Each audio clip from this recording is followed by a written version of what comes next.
పూజ అంటే ఏమిటి, ఎలా చేస్తారు, ఎందుకు చేస్తారో ఇప్పుడు తెలుసుకుందాం. సమస్త శుభకార్యాలకు ముందు చేయవలసిన వైదిక ప్రక్రియ పుణ్యహ వాచనం. దేవతా సంబంధమైన ఉత్సవాల్లో కూడా దీన్ని విధిగా ఆచరిస్తారు.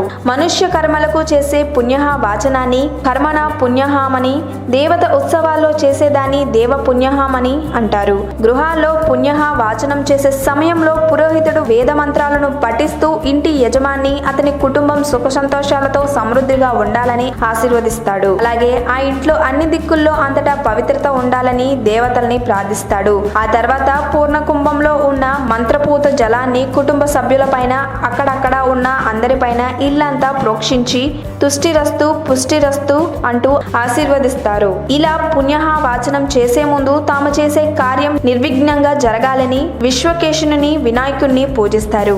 ఉదక శాంతి అనేది వేద మంత్రాలతో ఆచరించే ఒక ప్రక్రియ. మంత్రజలంతో కాబట్టి దీన్ని ఉదక శాంతి అంటారు. దీన్ని ఉపనయనం, వివాహం, స్నాతకం, మన్నగు సంస్కారాల్లోనూ, షష్ఠి పూర్తి, సహస్ర చంద్ర దర్శనోత్సవం, ఆయుష్, ఆరోగ్యం, ఐశ్వర్యం కోరుకునేవారు ఆచరించాలని బోధాయన మహర్షి పేర్కొన్నారు. 4 దిక్కుల్లోనూ ఉదక శాంతి జపం చేయడానికి 4 స్వాముల్ని ఆహ్వానించి పురోహితుడు శుచిగా ఉంచిన స్థలంలో స్థండిలాన్ని ఏర్పాటు చేస్తారు. స్థండిలం అంటే పూర్ణ కుంభం ఉంచడానికి నూతన వస్త్రంపై వడ్లు, నువ్వులు, బియ్యం పోసి ఏర్పాటు చేసే వేదిక.